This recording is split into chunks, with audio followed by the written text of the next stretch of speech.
Roger, thanks for dropping by. Sunday chat today is in a bit, not now.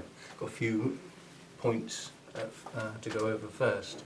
The first one is a little complicated and requires a favour from somebody who lives in the States or anywhere else that can provide the goods. I've got a friend that's got some serious bug related issues. We've lost another insecticide in the UK. It's going down such that there's hardly anything left on the market that actually works. They're all so weak and feeble that they just don't work. And the trouble is, if you start thinking, well, if it doesn't work very well at that strength, I'll mix it up a lot stronger, you can harm your plants because you're into the unknown.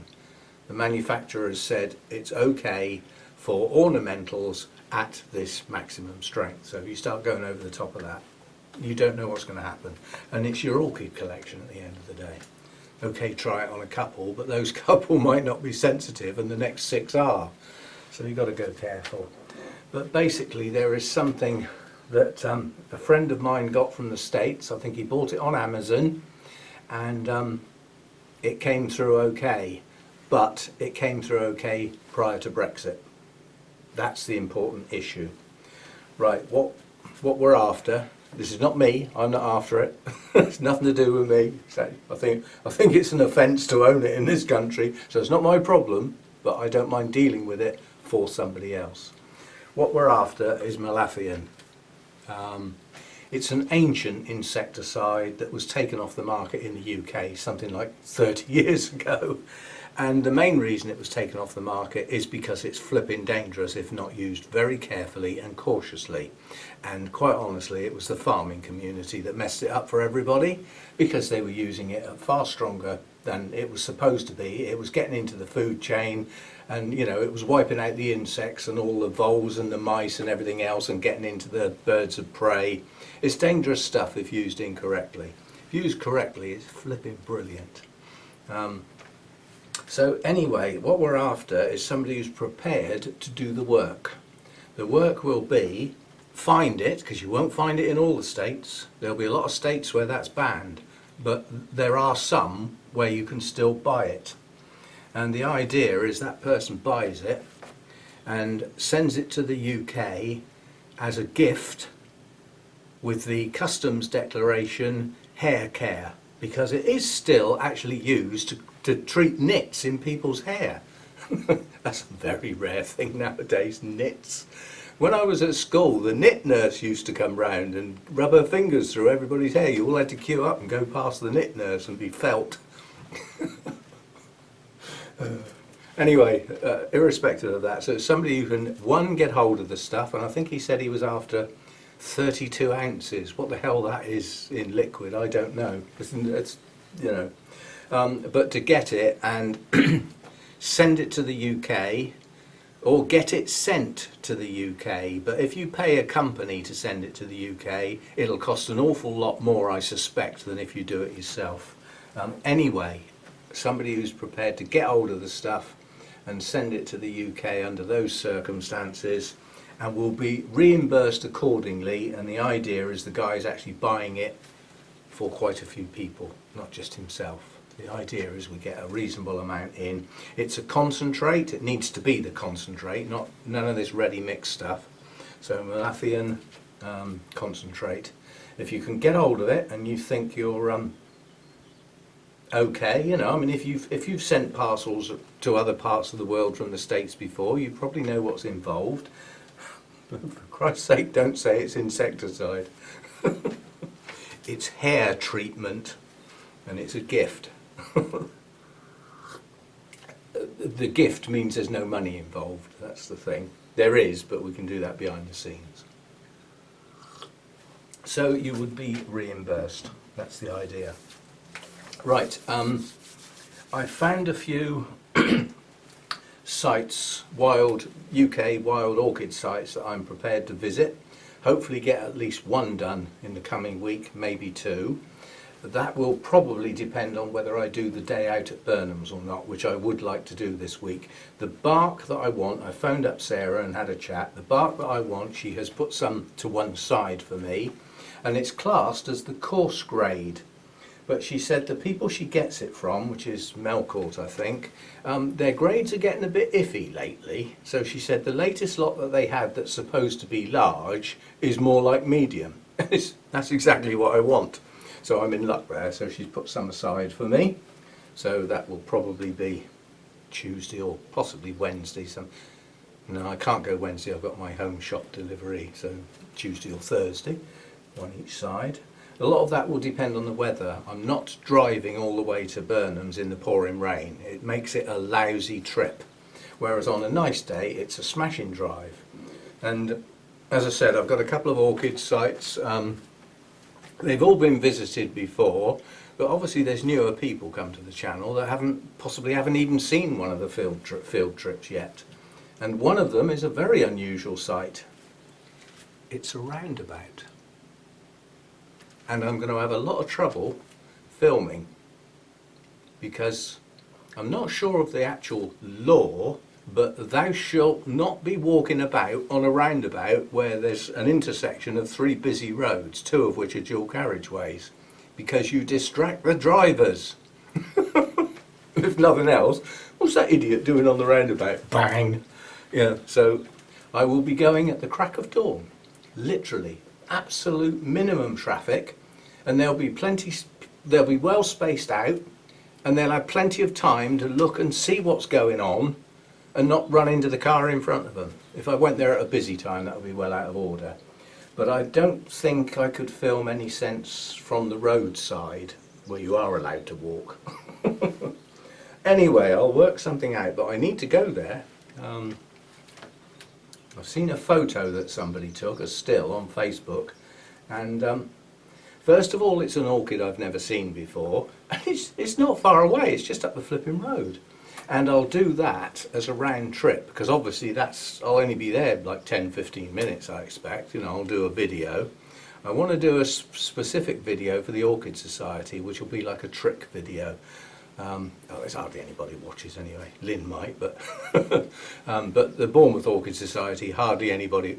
In fact, I could pretty safely say nobody watches my channel, the Bournemouth Orchid Society, so they won't know it's coming. And if they do, it'll only be 1 or 2. So the idea is to get somewhere safe, yeah, and zoom in on the aforementioned orchids. I'll need my tripod because that will be a fairly powerful zoom to get that, and I wouldn't be able to hold it still. And then just zoom back, and suddenly the roundabout and all the dual carriageway and everything will appear.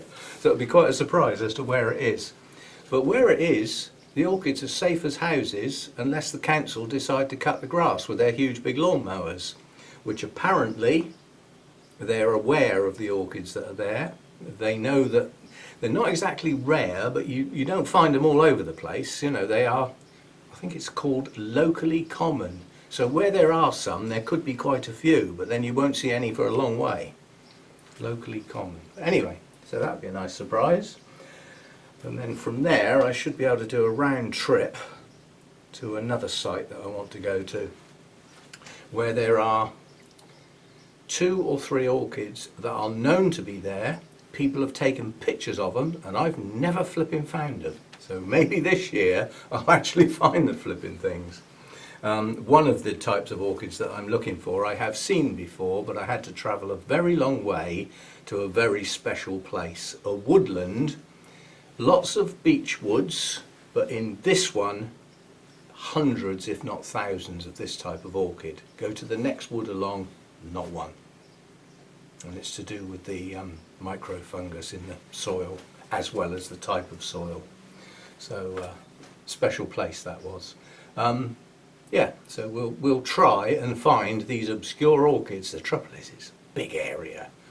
There's a lot of that going on, and you know this is getting a bit old and grey to be doing a lot of that all day long, especially in the sunshine.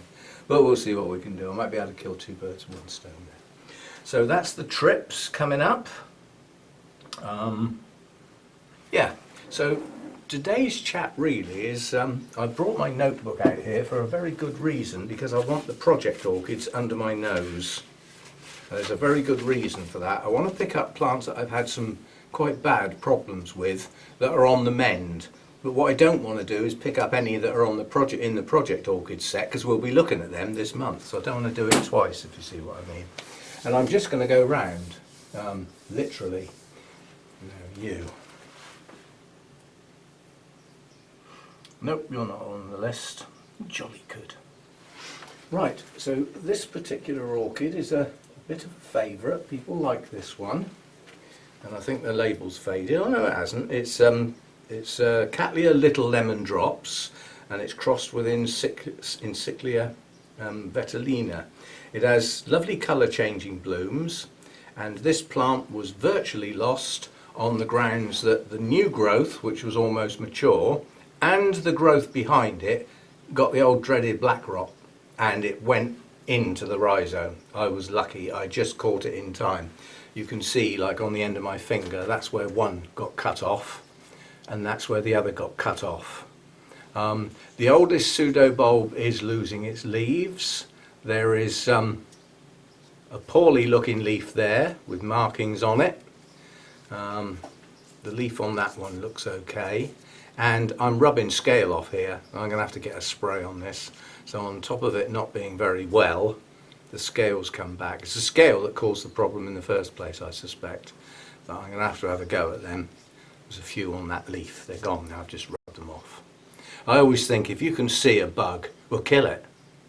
Why think to yourself, oh, I'll go and get the spray and then get sidetracked? If you can see one, kill it. Let's squash it. Take it off with your thumbnail or whatever. But anyway, you can see the residual of the rot that got in there, the black. But we do have this now. We do have a nice strong new growth. And there are signs of some new roots, and some of the old root system is starting to branch. So it's coming back to life, which is good because it's a nice compact Cattleya. It doesn't look too elegant at the moment. But yeah, so again, I'm not going to put that back where I just got it from. I'm going to leave it there under my nose because it needs a spray. Well, do it. You know, don't put things off. That's the easy way to forget. The next one I show you has not had any problem whatsoever. It was just the tiniest of plants when I got it. Probably my rarest plant too, or certainly one of them. See if I can never flip and say the thing. It's Dendrobium, and it's Fangxinxiense, or something like that. But it has grown a couple of little new growths in the past. It was a small plant when I got it. That was the largest cane, old leafless cane, a couple of other leafless canes, but it's growing this now. So it's now pushing out quite a good strong new growth. Now I don't know whether that will take the cane up to full size, because I don't know what full size is. And there's not a lot of information on this because it hasn't been discovered that long ago. It was discovered about 12 years ago, so it's not really well known. And it's only found in one place, in one valley, in Yunnan in China.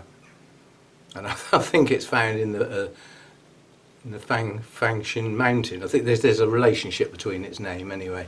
So that's a coming on orchid rather than a recovering orchid. It was never anything wrong with it. It was just a very, very tiny orchid, very young, not long away from a seedling, quite honestly, but it's now growing, so there's hope. If I can grow that on and get that to bloom, I'll be over the moon. I don't care whether the blooms are particularly attractive or not. To have it and get it to bloom will do me on that one. Now up here as well, while we're up here, this is Oncidium, well it's called something else now but I don't care, Oncidium Sweet Sugar, the most popular dancing lady Oncidium that does the rounds very frequently. And this had a problem that was really undetermined, but it had a new growth that just didn't grow properly and didn't produce any roots. And then the next new growth failed, and I thought there's something going very wrong with this plant, so I mounted it rather than leaving it in a pot. And it's now grown a substandard pseudobulb. That's not full size by any means. It hasn't got a full size bulb, but you can see the size of that one compared to that one, which is an older one, and this one's quite small. But it's leaved, And that's the important thing. It's growing roots.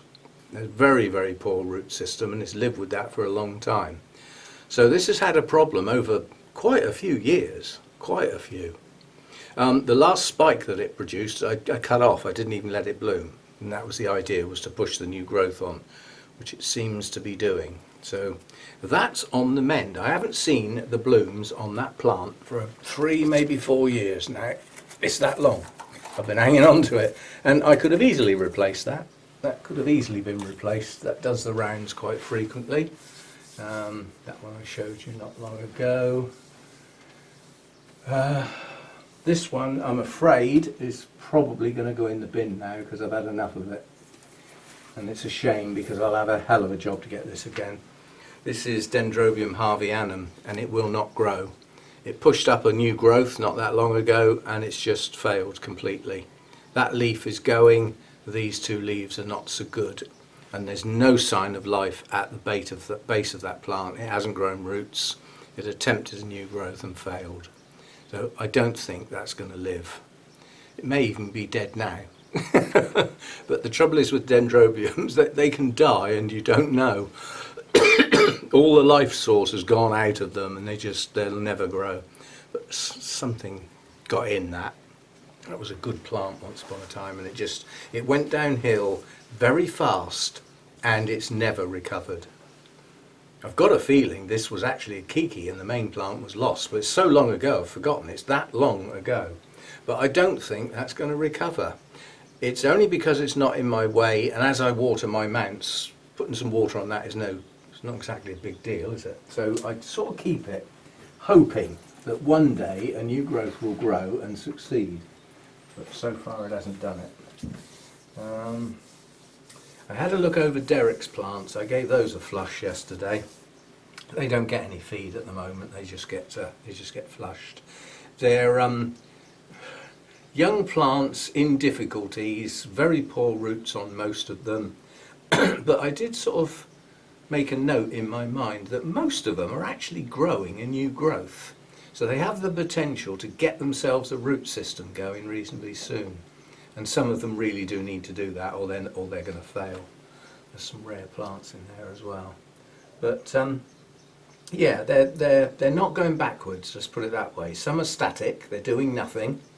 And some of them have got a growth that is slowly pushing on with some roots. It's the next new growth I'm looking forward to, not the one that they're currently growing, because that's probably, like most of the plants, going to be dwarfed. But one of them has come into bloom. Tiny little plant. But it could be that that is the size of the plant, the fact that it's managed to bloom. I don't know. Anyway, an attractive little bloom, Odontoglossum type. And it does actually have a name, I believe, on here. Yeah, it says it's Oncidium, but it's probably Odontoglossum. I suppose it could be an Oncidium.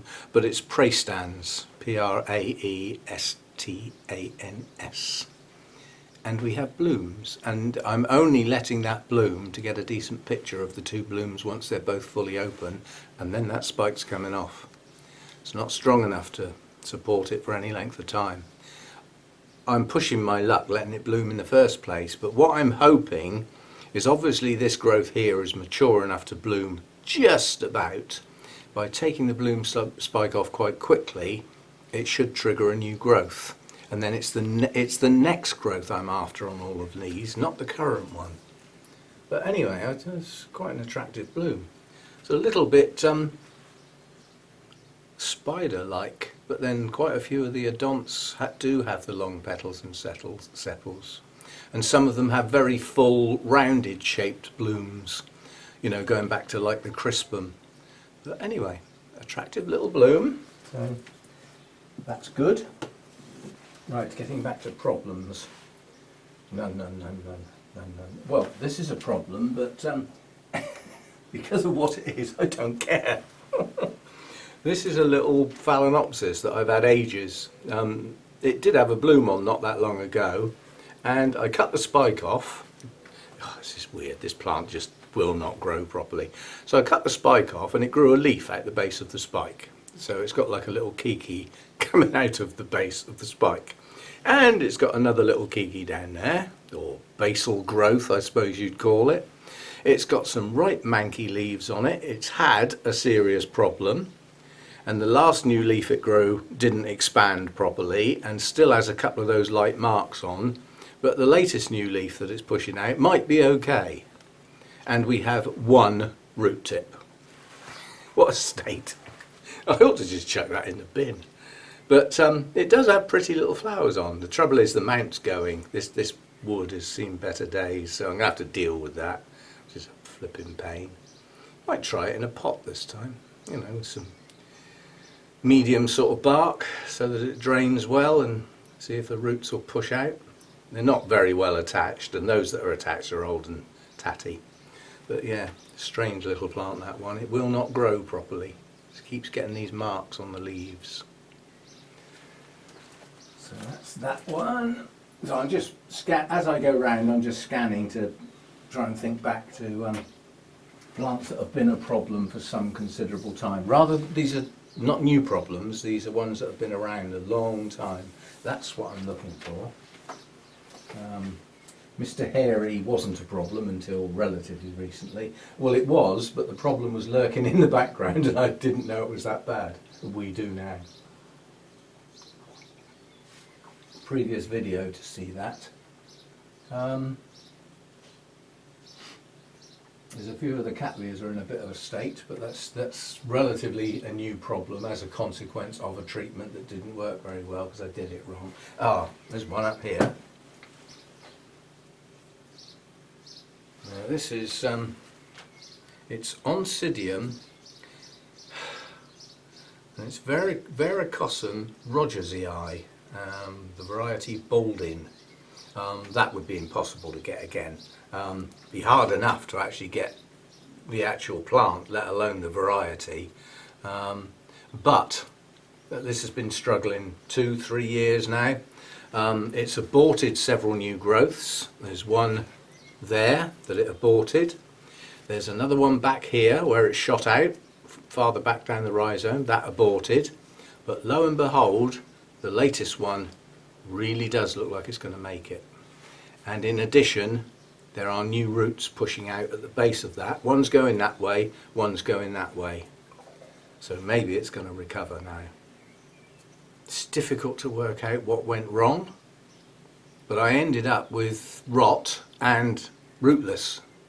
I ended up with one. I mean, the bulbs on this were big.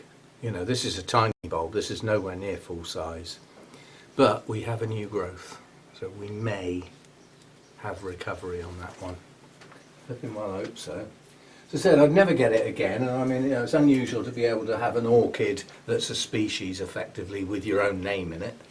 It doesn't happen often, does it? Dendrobium Bill. Anyway, that's that, and I'll show these. Hang on, will I? We've done the Oncidiums, haven't we? Yes. What about others? No, one of them's in others. In that case, I'll show one and not the one that's in the... Strictly speaking, that shouldn't be in others. It should be in Oncidiums. Ah, blow it. Can't be bothered. So one of them I can't show, but the other one I can. And it's my Psychopsis. And this will not grow. This has been tried in a loose pot. It's been tried on a mount, and now it's back in a pot with some cocoa husk, and I've noticed recently this bulb is rotten. That's had it. And we have virtually no roots, which on a Psychopsis is not good news. We have no new growths. The latest growth is in fact this one here. Tiny little bulb and a leaf with a slight twist at the end, which is always a sign of dehydration. It's not getting enough hydration, which is explained by the fact that it hasn't got a root system again. And these are a right pain to get to grow roots when they haven't got any. And what I'm going to try with this I've never done before, providing I can find a suitable container, and that container is a polythene bag. I'm going to try putting that in a polythene bag, blow it up, yeah? 2 reasons for blowing it up: so that it doesn't touch the plant, because the condensation will probably rot, and the CO2 does them the world of good. Huffing and puffing, yeah? So I'm going to try that, and try it in a very, very humid environment, and see if it'll just shoot out. But prior to doing that, I'm probably going to have to take that part of the plant off. If I start putting, see, this is rotten, but it's dry rot. I'm just wondering if it'll just come off now while I'm thinking about it. Yes, it will. Alright, that saves me a bit of a fuss, doesn't it? It leaves me even less. But I think if that had a very, very high environment for a while, it may pull on. If it was watered and allowed to drain, like leave it for a day, there'd be moisture in the pot, moisture in the media.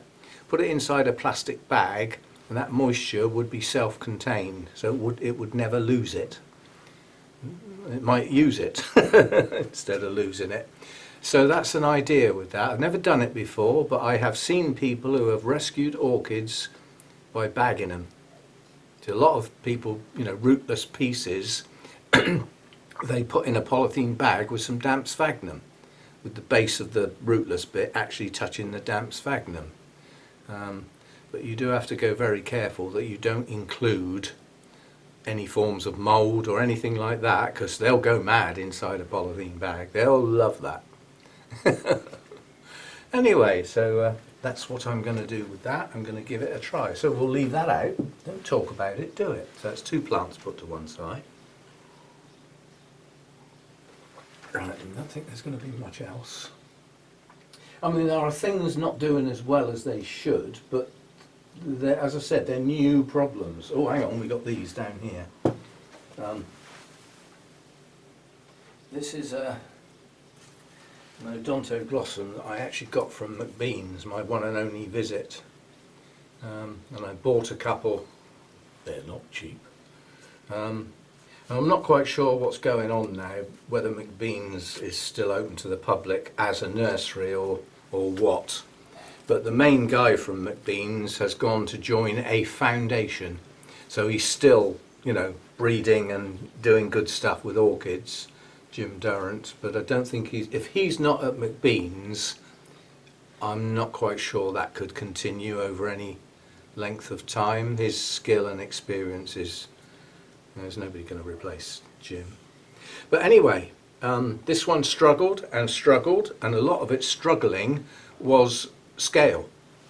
It got into the plant, and as we know, with that Bois Duval scale, the bite of those scale has actually got toxins in it, and some plants react really badly to that toxin and go down quite fast.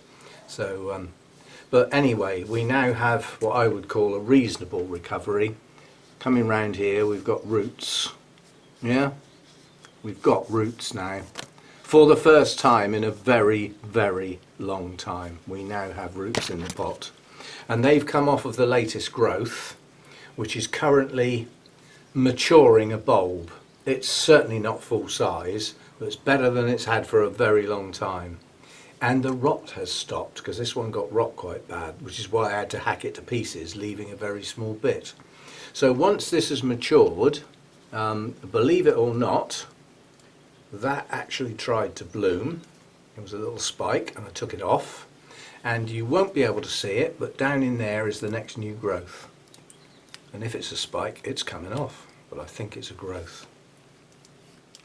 Yeah, it's coming from the base, so hang on, let me just peel that leaf back and you should be able to see it at the base. So we have a new growth.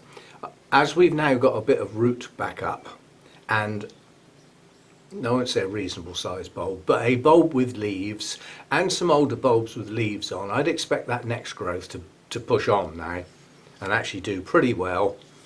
The only thing I've got to watch for is to make sure the roots can get out from that bract, the bit I keep holding out of the way, because sometimes the roots will run up the leaf inside of that bottom, well, I call them bracts, they're not proper leaves. And if the roots run up like that and then you take it off, they're aerial, because they're sticking upright. You try and bend them down, they'll snap. So you've got to get at it before they do that. As soon as you see the roots, take those bits off very, very carefully, or you'll take the root tips off of the roots that haven't even formed. And right next to that one is the other one I got at the same time at McBean's. And I'm not quite sure what this one's up to. I think it's going to make it. I think and hope. Difficult to get this again. This is Odontoglossum crispum. I've got a friend that said there's an awful lot of these that have come from wherever they come from, South America.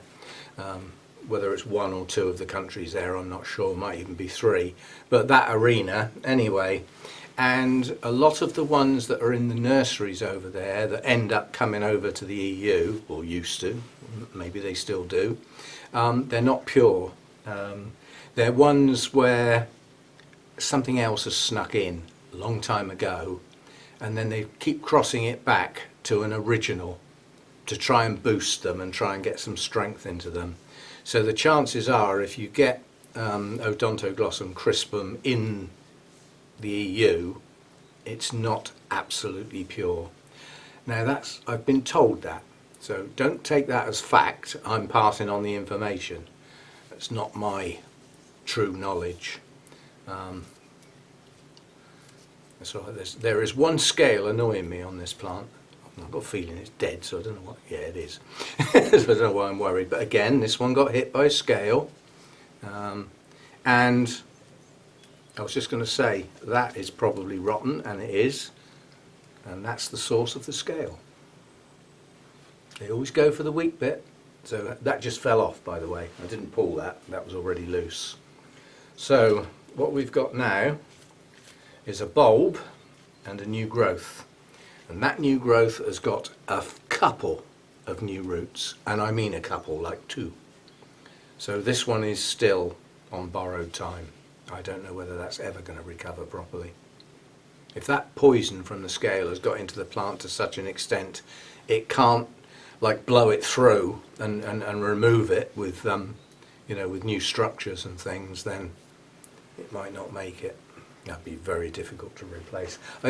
To replace that with a good plant, I'd have to find somebody who's got it like in a private collection that's willing to sell it. Somebody who's had a really big one and split it into two or three and has got a spare one. But they're worth a lot of money. And they would know it. But to get a good one, I would pay good money. So any of you UK viewers, if you're listening, because it can't come from anywhere else, not nowadays, if you've got a reasonable Odontoglossum crispum that you're pretty confident is a good one, name your price. Right, and then next to that we have this, which came from Lynn originally as a small piece, a letter page. It's a Dracularia. So cross between a Dracula and a Masdevallia. And this has struggled for a long time. It's got these really badly distorted leaves, lack of hydration, yeah. But it's doing this now. So it's actually growing quite a few new growths, and the leaves aren't buckling. And I'm not going to get it out because I've got to poke it up from underneath. But there's still more new growths coming. They're not full-size leaves, but underneath those new growths are new roots. So despite this leaf, which makes it look awful, I'm reluctant to take it off. It's still got a little bit of green on it. But we've got new stuff coming on now. We've got new stuff. Oh, I don't believe it. I really am going to have to spray this whole place. Sorry, I just found another. It's dead, but it's a scale. So that plant possibly had a spot treatment. Yeah, and it's knocked that scale out. Right, so that's that one. And then right, and this is a good shelf. This is 4 in a row that are a problem in some shape or form. This is a relatively new problem. This is nothing more than a Masdevallia hybrid. It's got no name or anything like that. I've been struggling with this, trying to get it to grow for some time, and it's potted a bit wonky. When I potted it up, unbeknown to me, it went over sideways and stayed like that for a while, and now it's stuck like it. But all the new growths are coming up nice and upright, and as you can see on top of the pot we have roots now. So this one is going to recover. I don't know. I was just getting it out to see if the roots are getting down in the pot too. Not many, but some. This is what we like to see. Growing roots down in there. And that went in a mix of the cocoa husk, the small bark from Burnham's, and the charcoal. And that seems to have done the trick, because now it's growing. So for anything that seems to be recovering at a better rate, or is recovering when it wasn't before, that's gone in a mix with the cocoa husk, I have to do a big thank you to Michael McCarthy, who most of you on the Facebook group will know quite well. He's very active there. And he leaves comments on videos as well. He's around on the YouTube channel, but he sent quite a few comments in. You need to get this stuff, you need to try this stuff. I've found that my root growth is much, much better since I started using it. And he's a good grower. Yeah. So I got some and we're giving it a go. And so far so good. There's no, I can say touch wood. Don't think there's any real wood in here. I know where there's some. There. Well, it's bark, not real wood. But yeah, since so far so good. But it certainly hasn't picked that up yet. That's got cocoa husk in it and it's not working. But as I said, I'm going to try that in a polythene bag. Right, I think that'll do for today, because we're getting into the realms of stuff I can't get at. And there isn't much else, quite honestly. Most of the other stuff I would say is recovering, and it's only recovering from a relatively recently bought plant that was in that cocoa peat, and the roots were already failing by the time I got it, and then it's a recovery from that point. Those I don't worry about too much. They're recent ones. It's ones that I've been trying to recover for years. You think, why the hell do I bother? Right, so I suspect that's a relatively short one. Let's see if I can find the time on here. Always have trouble. No, that'll do. Coming up to 40 minutes, that'll do. On my statistics and less videos, there's another statistic which some of you are going to like and some of you are not going to like. And I won't follow it religiously, but I've got it in the back of my mind. I throw it out the window for Sunday's chat. But most of my videos of varying lengths, except for the really short ones, most of the really short ones, the watch time is a very high percentage. Yeah? But those that start creeping up, say 15 minutes and up to sort of 45 minutes, the watch time averages 45 to 50%, which means one of two things. Either half the people are only watching the start and then bombing out, and the rest of the people, the other half, are watching virtually all of it, or most of the people are bombing out halfway through. Which means if you've spent 45 minutes making a video and only 20 to 25 minutes of it is ever going to be watched by the majority of people, what's the point in doing a long video? But some people like the long videos and specifically say so. So they're not getting chopped, but I'm conscious of video length being a bit important. And all the YouTube guidance, that says you need to try and get to know your audience and think about it. You don't have to follow it. You just, you can just do what you like. It's your channel. But if there's an advantage to changing a little bit, fine tuning as I call it, then it's got to be worth a try. But at the moment I'm sticking to that 4 a week, and I will monitor it and see how it goes. And in between that 4 a week, maybe an odd little one. For instance, do I count a field trip as one of those 4? Or is that extra? We'll see. It'll depend how I feel and what else is on the cards for that particular week. If I've already got the 4 in my head, then I could film it and keep it for the next week. Yeah, store some up for future viewing. So, but as I said, I really don't want to change what I do in my videos. I'm more interested in the thing I'm changing is when, not the what. The what should remain pretty constant, whatever that is, because it's pretty varied, isn't it? Anyway, that's it for today. Thanks for dropping by. And I will say, and I'm not going to say it on every video, but I always sort of think the chances are I'm talking to the wrong people, because anybody who's still here is probably a regular that likes these longer Sunday chats, so they're still here. The chances are they're already subscribed, aren't they? Those sort of people. But if you are still here and you're not subscribed, please think about doing so. So it doesn't cost you anything, it's just a click. You don't have to turn notifications on, but the number of subscriptions helps YouTube think of the channel as progressing.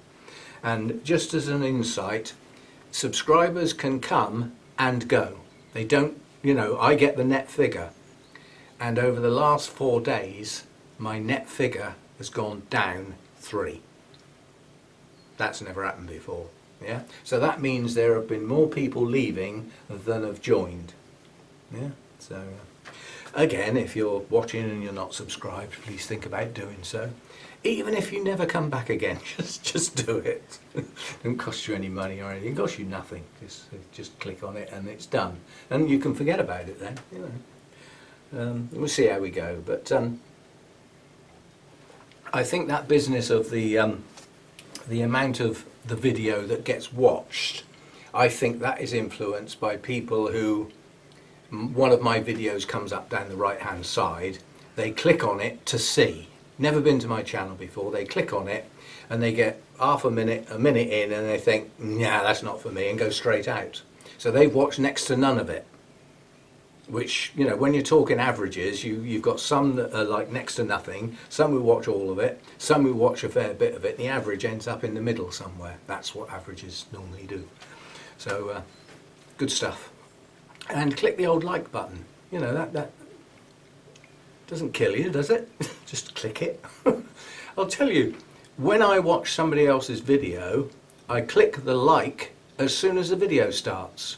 I don't wait to see if I like it. I do it because I think to me it's the right thing to do.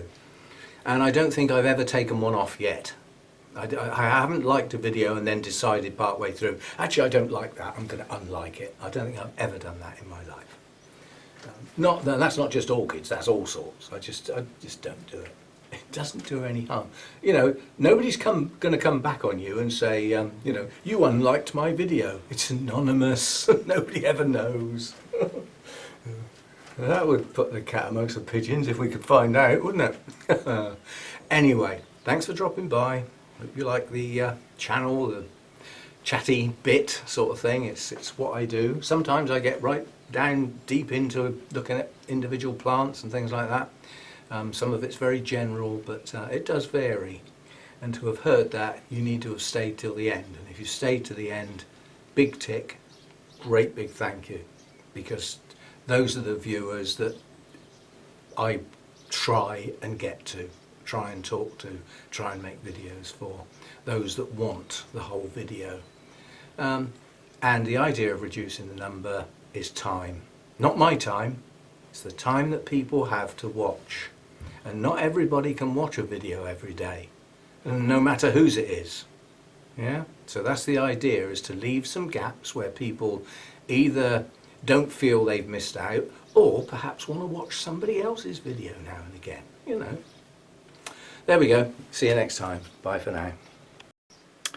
And for all you wonderful people who've stayed till the end, you get a joke. I keep forgetting to stick these on the end. Well, it became a habit and then it dropped off. Anyway, I sold my homing pigeon on eBay. 17th time so far.